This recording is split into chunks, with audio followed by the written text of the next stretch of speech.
नमस्कार, मी सुहास एम न्यूजमध्ये आपलं सगळ्यांचं स्वागत। आज माझ्यामध्ये सुद्धा तुम्हाला एक ऊर्जा दिसत असेल, कारण आज आपण एका अशा व्यक्तिमत्वाला भेटणार आहोत, एका आंतरराष्ट्रीय दर्जाच्या व्यक्तिमत्वाला भेटणार आहोत की ज्यांना भेटल्यानंतर आपल्यामध्ये एक ऊर्जा तयार होते, ज्यांना भेटल्यानंतर आपल्यामध्ये एक पॉझिटिव्हिटी तयार होते, ज्यांना भेटल्यानंतर आपल्यातला आत्मविश्वास हा दुपटीनं वाढीला लागतो। अर्थात या व्यक्तिमत्वाचं नाव है डॉक्टर अमित माहेश्वरी। डॉक्टर अमित जी, आपका बहुत बहुत स्वागत करता हूं मैं एम न्यूज़ में। बहुत बहुत धन्यवाद। आपण कार्यक्रमाला सुरुवात करण्याच्या आधी थोडक्यामध्ये आपण डॉक्टर अमित माहेश्वरी यांचा परिचय करून घेऊयात। डॉक्टर अमित माहेश्वरी काय नाही आहेत, ते बिझनेस गुरु आहेत, ते कॉर्पोरेट ट्रेनर आहेत, तसंच ते मोटिवेशनल स्पीचेस पण देतात आणि हे सगळं आंतरराष्ट्रीय दर्जावर ते करत असतात। अर्थात इंग्लंड असू देत, फ्रान्स असू देत, हॉलंड असू देत, नेपाळ असू देत, दुबई आहे, अफगाणिस्तान आहे, बऱ्याच देशांमध्ये ते कॉर्पोरेट ट्रेनिंग देत आहेत, ते मोटिवेशनल स्पीच देत आहेत। अशा पद्धतीचं एक व्यक्तिमत्व आज आपल्याला लाभलेलं आहे आणि सगळ्यात महत्त्वाचं म्हणजे जवळपास 1500च्या वर त्यांनी स्पीचेस दिलेली आहेत आणि अनेक तरुणांना त्यांनी व्यवसायामध्ये घडवलेलं आहे। कारण आत्ताचा जर तरुण बघितला तर तो तरुण व्यवसायामध्ये पदार्पण करू इच्छितो आणि त्याला मार्गदर्शन करण्याचं मोठं काम खरं तर डॉक्टर अमित माहेश्वरी करतायत। अमित जी, फिर एक बार मैं आपका स्वागत करता हूँ और बहुत सारी बातें आपसे करनी हैं। मैं खुद को एक भाग्यवान समझता हूँ कि आज आपके साथ मैं बैठा हूँ, क्योंकि आपके पास से आज मैं बहुत कुछ लेने वाला हूँ, कुछ सीखने वाला हूँ। सबसे बड़ी बात है कि अगर आज के टाइम में हम देखते हैं, कभी हम कहते हैं कि आज मंदी चल रही है, कभी आर्थिक स्तर पर एक तेज़ी का वातावरण रहता है, लेकिन आज के यूथ को हम अगर देखते हैं, यूथ को सामने रखते हैं, तो आज के यूथ में एक बहुत सारे सपने हैं, उसको बहुत कुछ करना है और करने के साथ साथ उसके पास आइडियाज़ भी बहुत सारे हैं। वो नौकरी नहीं करना चाहता, वो बिज़नेस करना चाहता है। लेकिन जब बिज़नेस करना चाहता है तो सबसे बड़ी समस्या यह है फंडिंग। ये फंडिंग वो कहाँ से लाए, फंडिंग कैसे लाए, ये सबसे बड़ी समस्या। बाकी उसके पास दिमाग है। तो आप गुरु हैं, तो अब हमें मार्गदर्शन करिए कि ये कैसे करा ये। सबसे पहले तो मैं आपका बहुत बहुत धन्यवाद करता हूँ कि आज आपने इस प्रोग्राम में यूथ के लिए बहुत सारे क्वेश्चंस के बारे में डिस्कस किया। Thank you. मैं एक बात कहना चाहता हूँ, आज बहुत सारे यूथ के पास बिजनेस के बहुत बेहतरीन आइडियाज़ होते हैं जी। उन्हें ये पता होता है कि लाइफ में मैं क्या करना चाहता हूँ जी। लेकिन प्रॉब्लम ये नहीं कि उसके पास बेस्ट बिजनेस का आइडिया है। प्रॉब्लम ये है कि उसको ये नहीं पता कि उस बिजनेस आइडिया को राइट तरीके से एग्जीक्यूट कैसे करना है। मतलब बिजनेस आइडिया उसके माइंड में होता है जी। वो उसका बिजनेस प्रपोजल डिज़ाइन करना नहीं जानता। उसे नहीं पता कि मैं अपने स्टार्टअप के लिए किस तरह से बिजनेस प्रपोजल डिज़ाइन करूं, किस तरह से इन्वेस्टर को अप्रोच करूं और अप्रोच करने के बाद किन टर्म्स एंड कंडीशन पे मैं उसको अपने साथ एसोसिएट करूं। तो बहुत इंपॉर्टेंट है कि फ्रेंड्स, आपको ये पता होना चाहिए कि अगर आपके पास कोई बिजनेस आइडिया है तो उस आइडिया को सबसे पहले पेपर पर उतारें। उतारने के बाद उससे संबंधित सारे ट्रैक को रिकॉर्ड करें। लाइक अगर मेरे पास एक बिजनेस आइडिया है कि मैं एक सोशल मीडिया प्लेटफॉर्म बनाना चाहता हूं तो सोशल मीडिया प्लेटफॉर्म के इफ एंड बट क्या होंगे, क्यों बनाया जाना चाहिए, उसका क्या लाभ होगा और दूसरे लोग उस सोशल मीडिया प्लेटफॉर्म पर क्यों आएंगे, ये सवाल का जवाब उस व्यक्ति के पास होना चाहिए। उसके बाद उस प्रपोजल को बनाने के लिए उसके पास एक कैलकुलेशन होनी चाहिए कि वो सोशल मीडिया प्लेटफॉर्म क्या काम करेगा, उसको बनाने के लिए कितना इन्वेस्टमेंट लगेगा, उस इन्वेस्टमेंट को लगाने के बाद कितने ज़्यादा लोगों को वो टारगेट करेगा, टारगेट करने के बाद कितने ज़्यादा लोग जब उस प्लेटफॉर्म पर आ जाएंगे तो उससे सोर्स ऑफ रेवेन्यू कैसे जनरेट करेगा। एक स्टार्टअप की अगर बात करूं, वो किसी भी इन्वेस्टर से अगर फंडिंग के लिए जाता है तो इन्वेस्टर के कुछ बेसिक सवाल होते हैं। नंबर 1, आपका बिजनेस का प्रपोजल क्या है, मतलब किस प्रोडक्ट या किस सर्विस या किस चीज को लेके आप अपने बिजनेस को एडवर्टाइज करना चाहते हैं या कंज्यूमर आपके बिजनेस में क्यों आएगा। दूसरा, अगर आप इस बिजनेस को करते हैं तो कितना लेवल ऑफ इन्वेस्टमेंट रिक्वायर्ड होगा उस बिजनेस को एक्चुअल बिजनेस में कन्वर्ट करने के लिए। तीसरा, आपके बिजनेस का रिवेन्यू मॉडल क्या होगा, मतलब जब वो बिजनेस हम शुरू करेंगे तो उससे कौन से रिसोर्सेज होंगे जिससे आप अर्निंग करेंगे। अर्निंग के बाद में उस बिजनेस को ब्रेक इवन पर लाने के लिए आप कैसे प्रयास करेंगे, उसकी मार्केटिंग स्ट्रेटेजी क्या होगी, उसका सेल्स प्लान क्या होगा और किस तरह से आप अपने कॉम्पिटिटर्स के साथ कॉम्पिटिशन में पैरेलल खड़े होंगे और उनसे जीत हासिल करेंगे। जब कोई भी व्यक्ति इन सभी सवालों का जवाब अपने बिजनेस प्रपोजल के माध्यम से डिजाइन करता है और इन्वेस्टर्स को पिच करता है तो वो इन्वेस्टर उस व्यक्ति के प्रपोजल में इन्वेस्ट करने के लिए तैयार हो जाता है। सकता है। अब प्रश्न ये उठता है कि एक स्टार्टअप ने बिजनेस का प्रपोजल तो बना लिया, लेकिन उस प्रपोजल को सर्व कहां करें? आज बहुत सारी कंपनीज, बहुत सारे कॉर्पोरेट्स, बहुत सारी पब्लिक लिमिटेड कंपनी जिनके पास एक्सेस फंडिंग होती है, वो सोचते हैं कि बिजनेस का राइट मॉडल मिल जाए और वो लोगों को अप्रोच करते हैं इन्वेस्टमेंट के लिए। स्टार्टअप को अगर किसी भी कंपनी या कॉर्पोरेट को अप्रोच करना है तो अप्रोच करने का तरीका है कि लिस्ट ऑफ कंपनीज डिजाइन करें, कौन कौन सी कंपनी जो डिफरेंट डिफरेंट बिजनेस में पैसा निवेश करती हैं, उनके डायरेक्टर्स को प्रपोजल मेल के माध्यम से, हार्ड कॉपी के माध्यम से, बिजनेस ट्रेनिंग प्रोग्राम्स के माध्यम से, स्टार्टअप फंडिंग इवेंट के माध्यम से उनसे मिलें, अपने प्रपोजल को डिस्कस करें, अपने फाइनेंशियल्स पर डिस्कस करें और अच्छी प्रॉफिटेबिलिटी के प्रपोजल के साथ उनके साथ बिजनेस करें। बहुत बढ़िया मार्गदर्शन आपने किया है सर। आप भारत में तो बहुत सारे स्पीचेस देते हैं, आप कॉर्पोरेट में ट्रेनिंग भी करते हैं, साथ साथ आप अब्रॉड में भी है। आपने बहुत सारे यूथ को देखा है, यानी कि हजारों में लाखों में आपने यूथ को मिले हैं। आपको लगता है कि आज का जो यूथ है वो बहुत फोकस्ड है अपने काम से लेके? देखिए, यूथ में भी एक डिफरेंट कैटेगरी है। यूथ की सबसे बड़ी प्रॉब्लम क्या है, मतलब जब वो युवा के बाद अगली अवस्था में पहुंच जाते हैं तो एक बात कही जाती है कि जिस समय हम लोग युवा थे, सब कुछ कर सकते थे, तब हमें ये नहीं पता था कि करना क्या है जी। और जब हम युवा अवस्था से निकल के सीनियर बन गए तो हम सब कुछ जानते थे कि क्या करना है, पर हम करने के लायक नहीं रहे, या हमारी बॉडी में इतनी एनर्जी नहीं रही। तो राइट तरीका क्या है? आज हमारा युवा ना सोशल मीडिया पर अपना समय बहुत ज़्यादा व्यर्थ कर रहा है। बिल्कुल, वो डिफरेंट एक्टिविटीज में इन्वॉल्व है। उसको जरूरत है बिजनेस के टेक्निक्स को सीखने की, समझने की, और समझने के बाद अपने विजन, अपने टारगेट, अपने लक्ष्य, अपने ध्येयों को निर्धारित करने की और उनके प्रति एक सजग पॉजिटिव एटीट्यूड के साथ काम करने की। देखिए, जब हम किसी भी चीज को करने का निर्णय अपने मन में करते हैं और उससे संबंधित लक्ष्य या ध्येय बनाते हैं तो बहुत आसानी से हमें ऐसे लोग मिल जाते हैं जो हमें उसमें सपोर्ट कर सकते हैं जी। Fund is not a big problem. Lot of people having large number of funding and money, they are looking for good business proposal. तो जरूरत है अच्छी लर्निंग की, like how to get funding, how to make startup proposal, how to pitch investor, और how to execute your business plan है तो उसकी sales, उसकी मार्केटिंग, उसकी प्रमोशन, इंपोर्ट एक्सपोर्ट, बहुत सारे स्ट्रेटजी आपको तैयार करना है। Every strategy you have to design. और देखिए, ध्यान रखिएगा, दुनिया में कोई व्यापार फेल नहीं होता। अच्छा? दुनिया में कोई व्यापार फेल नहीं होता। फेल केवल व्यापार करने की स्ट्रेटेजी होती है, रणनीति होती है, क्योंकि उसी व्यापार में यदि कोई दूसरा व्यक्ति बहुत अधिक सफलता हासिल कर रहा है तो इसका मतलब व्यापार फेल नहीं हुआ, आपकी स्ट्रेटेजी फेल हो गई। जब आप दूसरी स्ट्रेटेजी अपनाते हैं, तीसरी स्ट्रेटेजी अपनाते हैं, तो आप आसानी से उस व्यापार में सफल हो सकते हैं जिसमें बाकी सभी लोग भी सफल हैं। क्या जरूरत है? राइट ट्रेनिंग की, राइट एग्जीक्यूशन की, राइट नॉलेज की। आपने बहुत ही बढ़िया बात कही है। मैं तो दर्शकों को कहूंगा, आत्ता आपल्याला डॉक्टर माहेश्वरी यांनी अतिशय महत्त्वाचं सांगितलं की कोणताही बिझनेस फेल नहीं होत, तुमची ती स्ट्रैटेजी फेल होत असते। सर, आपने ये बहुत ही बढ़िया बात कही है अपने युवाओं के लिए। अब मैं आऊँगा ये क्वेश्चन पे, कभी कभी ऐसा भी होता है कि मेरे माता पिता का एक बिजनेस है, समझो वो एक 2 करोड़ 3 करोड़ पर काम कर रहा है, मैं भी उस काम में जुट जाता हूँ, लेकिन मेरे काम करने का तरीका अलग है, मेरे माता पिता का काम करने का तरीका अलग है, और मैं चाहता हूँ कि इस बिजनेस को मैं एक्सपांड करूँ, इसको मैं 50 करोड़ 100 करोड़ की ओर लेके जाऊँ। तो माता पिता एक विचार के हैं, मेरे दिमाग में एक अलग सा चल रहा है कि इसको एक्सपांड करने के लेके, तो ये जो द्विधा रहती है, गैप है, ये कैसे फिल किया? हाँ, तो ये कैसे फिल करें? ग्रेट। देखिए, क्या होता है, बिजनेस ना 3 तरीके से सीखते हैं जी, और बिजनेस करने वाले लोग भी डिफरेंट कैटेगरी के होते हैं। कुछ लोग जिन्होंने अपना बिजनेस फर्स्ट जनरेशन में तैयार किया है, खुद ही पूरी मेहनत की, सब कुछ किया और बिजनेस स्टैंड किया है। लेकिन बहुत सारे लोग पेरेंटल बिजनेस कर रहे हैं, मतलब जनरेशन टू जनरेशन बिजनेस चलता आ रहा है। दादाजी का बिजनेस था, उन्होंने अपने उनके पिताजी को दिया, पिताजी ने बेटे को दिया, अब बेटा भी व्यापार कर रहा है।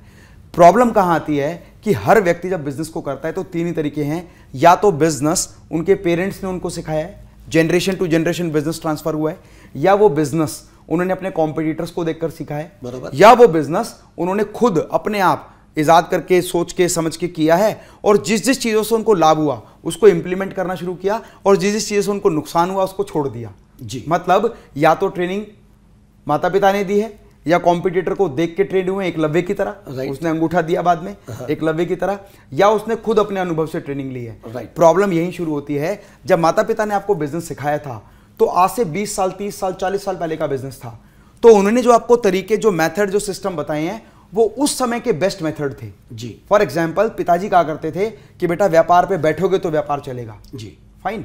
अगर व्यापार पे जाओगे तो चाबी आपके हाथ में होनी चाहिए, बिल्कुल। गल्ला आप लॉक करके जाएंगे, फाइन।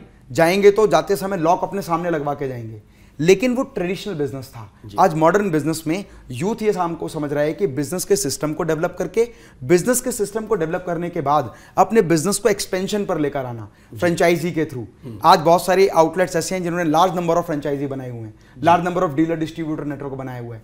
तो एक्सपेंशन का तरीका क्या है? आप अपने बिजनेस को फ्रेंचाइजी मॉड्यूल पर लाएं, एक यूनिट के मल्टीपल यूनिट बनाएं, बिजनेस को सिस्टमेटिक डिजाइन करें, डीलरशिप सेगमेंट करें, डिस्ट्रीब्यूटरशिप सेगमेंट करें, डिजिटल मार्केटिंग के माध्यम से अपने बिजनेस को ग्लोबल लेकर जाएं। तो मॉडर्न तरीका क्या कहता है? Try to learn business from the modern techniques. और ये सबसे बड़ी समस्या है कि हिंदुस्तान में सीखते हैं या तो माँ बाप सिखाएंगे, या कॉम्पिटिटर सिखाएगा, या हम खुद ही बिजनेस कर लेंगे।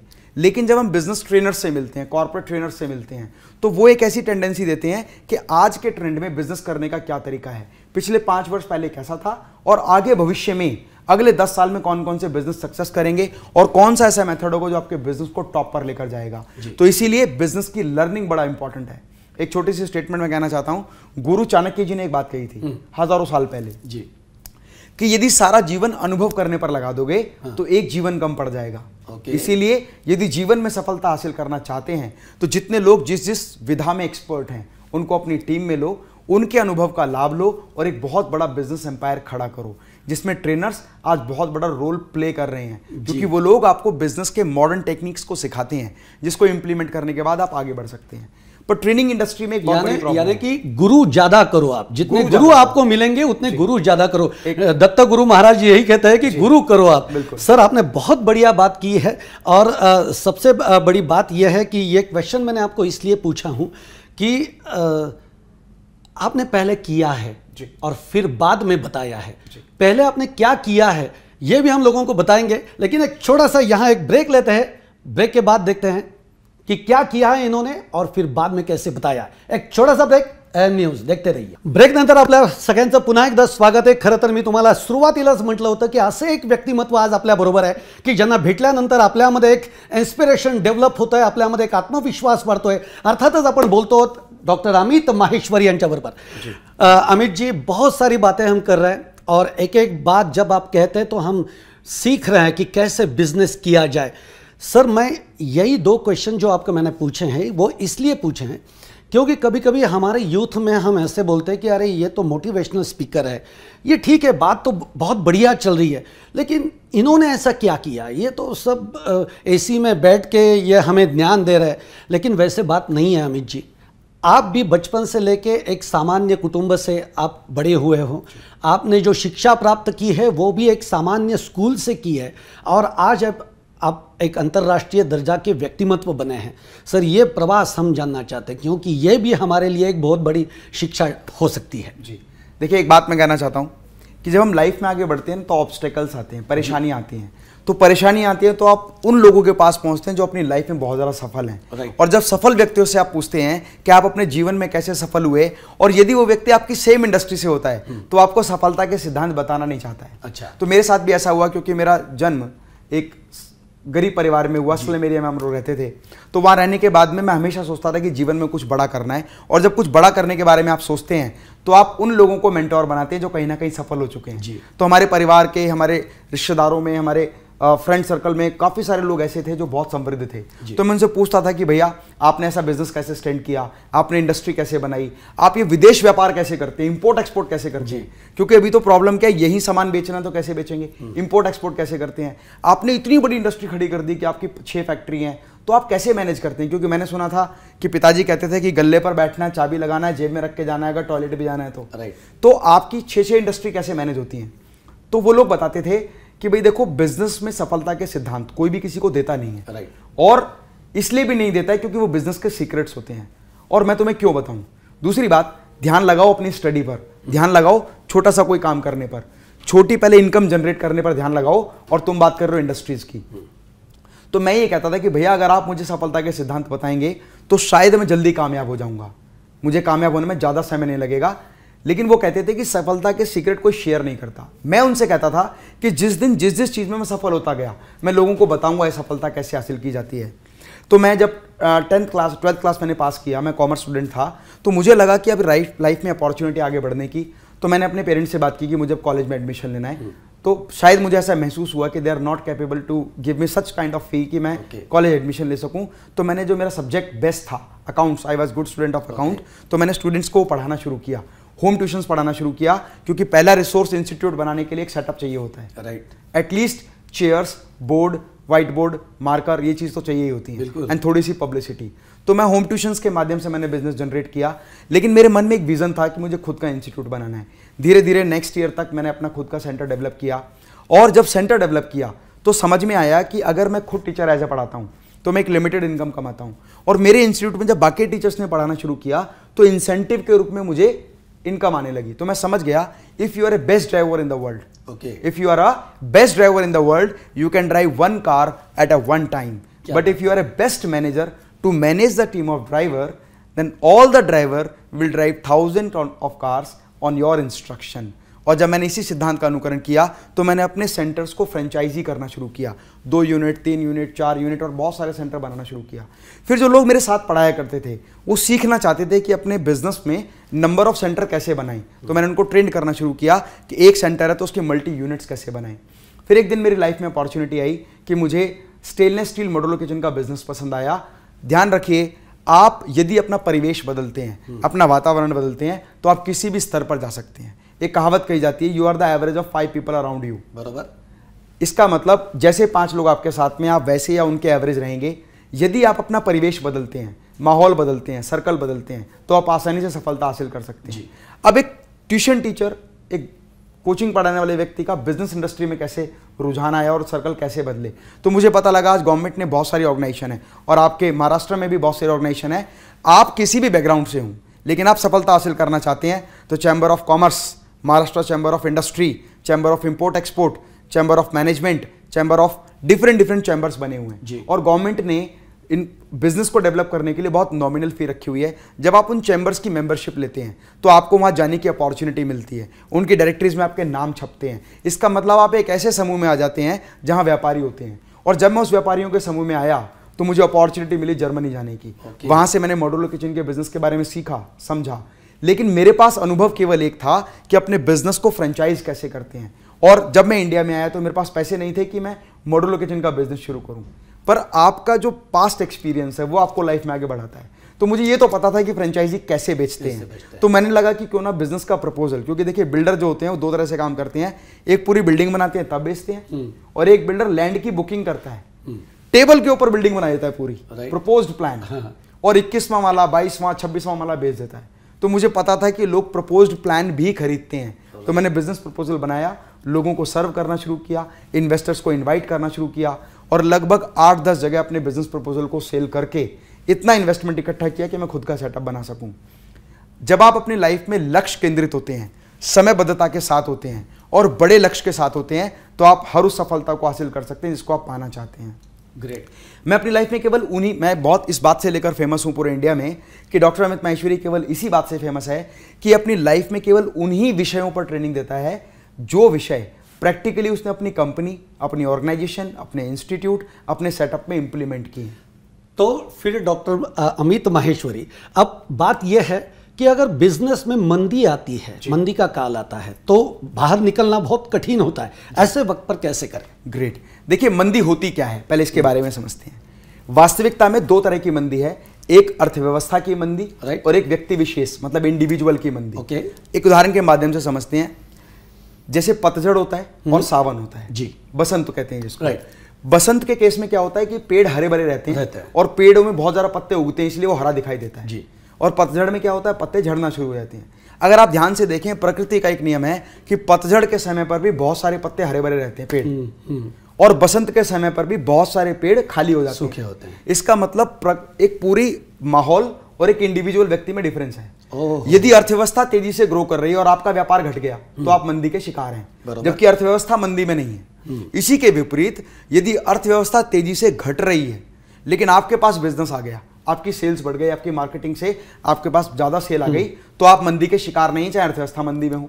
इसका मतलब जब अर्थव्यवस्था में मंदी होती है तो लोग बिजनेस की नई अपॉर्चुनिटीज को ढूंढ रहे होते हैं। जिसका व्यापार तेजी से चल रहा है वो नए व्यापार की अवस्था नहीं ढूंढता, वो तो अपने व्यापार में एंगेज रहता है। तो मंदी के दौर पे लोग बिजनेस की नई अपॉर्चुनिटीज को सर्च करते हैं, और जब सर्च करते हैं तो कंपनीज एंड कॉर्पोरेट्स जो बिजनेस प्रपोजल बेचना जानती हैं वो उन लोगों के पास पहुंच जाती हैं कि मेरे पास एक बिजनेस का अच्छा आइडिया है। तो जो लोग मंदी में अपने बिजनेस की एक्सपेंशन के बारे में सोचते हैं, सेल्स के बारे में सोचते हैं, बिजनेस एसोसिएट्स को जोड़ने के बारे में सोचते हैं, इन्वेस्टर्स को इनवाइट करने के बारे में सोचते हैं। अगर हमारे देश में मंदी है तो विदेश में सभी थोड़ी कि पूरे विश्वव्यापी मंदी है। तो जो लोग इंपोर्ट एक्सपोर्ट के बारे में सोचते हैं वो मंदी के दौर पर भी उनके वो पेड़ हरे भरे रहते हैं। जरूरत है सेल्स की टेक्निक को समझना, मार्केटिंग की टेक्निक को समझना, प्रमोशन की टेक्निक को समझना, लोगों के साथ बिजनेस में एसोसिएट होके अपने साथ जोड़कर अपने बिजनेस को डेवलप करना। वो कुछ भी हो सकता है। You can invite as a partner, you can invite as a investor, you can get funding as a startup. किसी भी तरीके से जहां आपका बिजनेस का एसोसिएशन बड़ा हो, लोगों के साथ मिलकर व्यापार करें, वो व्यक्ति हमेशा कामयाब होते हैं। मंदी का प्रभाव केवल उन व्यक्तियों पर होता है जिनके पास बिजनेस का नेटवर्क नहीं होता। ठीक है सर, बहुत कम समय है अपने पास, जाते जाते आप युवाओं को क्या कहेंगे? मैं युवाओं को केवल ये कहना चाहता हूं कि युवा भारत में आर्थिक शक्ति के रूप में काम कर सकते हैं। फ्रेंड्स, मेरे जीवन का उद्देश्य है कि भारत के हर घर से एक सफल बिजनेसमैन बन सके, और ये केवल तभी संभव है जब हर घर से एक युवा ये निश्चित करे कि मुझे जॉब में नहीं जाना, मुझे बिजनेस करना है और बिजनेस की टेक्निक्स को सीखना है, समझना है और बिजनेस एसोसिएशंस का पार्ट बनना है, ताकि हम एक आर्थिक समृद्धि के रूप में भारत का नाम पूरे विश्व में प्रचलित कर सकें। भारत आर्थिक शक्ति के रूप में मजबूत बनेगा तो हर युवा सक्षम होगा, और जब हर युवा सक्षम होगा तो भारत विश्व गुरु के रूप में फिर से प्रचलित होगा। एक छोटी सी बात कह के अपनी वाणी को विराम दूंगा कि ठान कर देखो हृदय में काम कोई मुश्किल नहीं, और तुम कभी भी ये ना सोचो नहीं ये मुमकिन नहीं। याद रखो जो कर्म करेगा भाग्य उसका दास है, मांग मत ईश्वर से तेरा भाग्य तेरे पास है। और लक्ष्य ऊंचा साध लोगे तो तीर ऊंचा जाएगा, और कामना छोटी करोगे तो हाथ कुछ ना आएगा। ठान कर देखो हृदय में काम कोई मुश्किल नहीं, और तुम कभी भी ये ना सोचो नहीं ये मुमकिन नहीं। याद रखो तुमने सोचा ना किया तो कोई और कर जाएगा, और सपना ये मेरा ही था बस मन में पछतावा रह जाएगा। इसीलिए जिंदगी की असली उड़ान अभी बाकी है, और जिंदगी के कई इम्तहान अभी बाकी हैं। अभी तो नापी है थोड़ी सी जमीन, सारा आसमान अभी बाकी है। जरूरत है अच्छी ट्रेनिंग्स की, अच्छी लर्निंग की। आप मेरे YouTube चैनल के माध्यम से आप सर्च कर सकते हैं गूगल पर डॉक्टर अमित माहेश्वरी। स्टार्टअप से रिलेटेड, इंपोर्ट एक्सपोर्ट से रिलेटेड, एक्सपेंशन से रिलेटेड, बिजनेस मैनेजमेंट से related and little bit related to motivation, large number of videos are there. Right. Doctor Amit Maheshwari, actually मैं जब क्लोजिंग करने वाला था तो कुछ बोलने वाला था, लेकिन अब ये जो आपका स्पीच है उसके बाद मैं क्लोजिंग यही खत्म करूंगा। लेकिन आप आए और हमें बहुत अच्छा मार्गदर्शन किया है, और सबसे ज़्यादा हमने एक पॉजिटिविटी, एक एनर्जी आपके पास से ली है। Thanks to all of you and thanks to all audience. बहुत बहुत धन्यवाद आपका। आपण इथंच थांबूयात। पाहत रहा AM न्यूज।